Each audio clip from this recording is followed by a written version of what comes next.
Comme elle avait fait de manière magistrale avec Bakita, la romancière et dramaturge Véronique Olmy s'empare du destin d'un enfant de l'assistance publique dans son dernier récit, Le Gosse.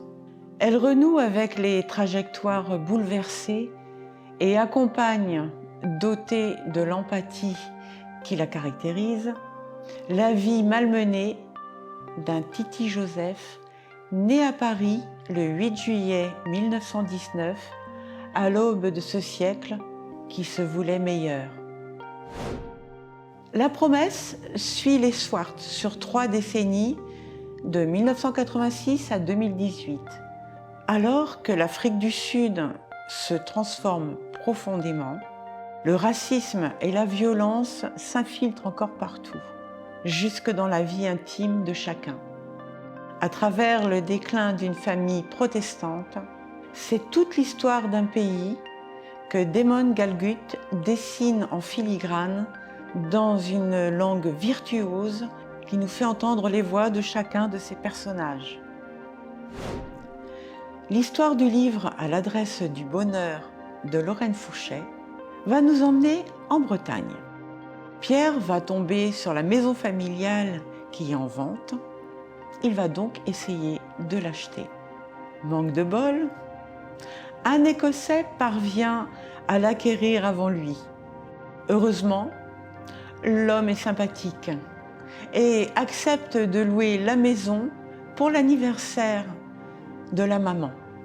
On pourrait se dire que tout va bien, mais les complications arrivent à ce moment-là.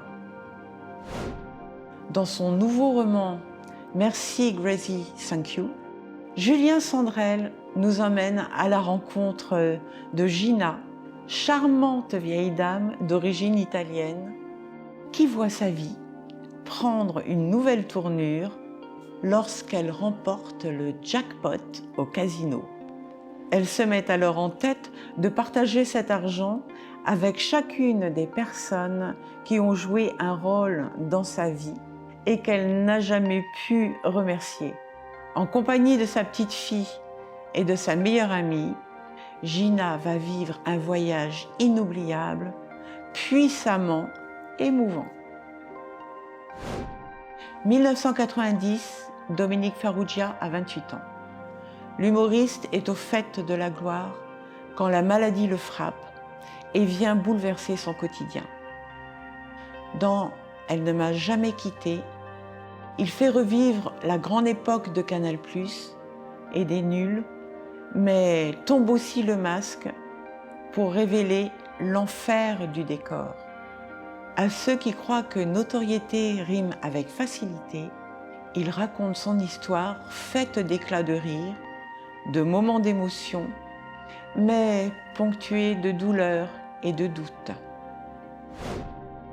Omar Youssef Souleiman raconte dans Une chambre en exil l'histoire d'un réfugié syrien qui s'installe dans une chambre à Bobigny où il espère oublier son passé douloureux et commencer une nouvelle vie. Bientôt, il rencontre Violette, sa voisine, qui le séduit rapidement.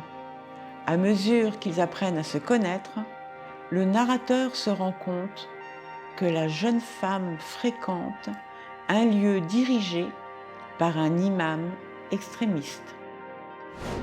Comprendrait-elle la déraison, le grandiose destructeur que j'avais vécu et qui m'avait chargé à jamais?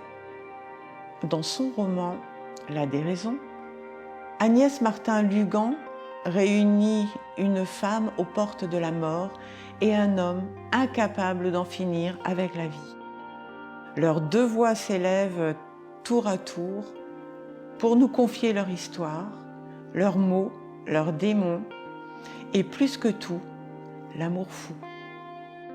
Un amour qui inspire, réunit et sauve autant qu'il a pu détruire et séparer.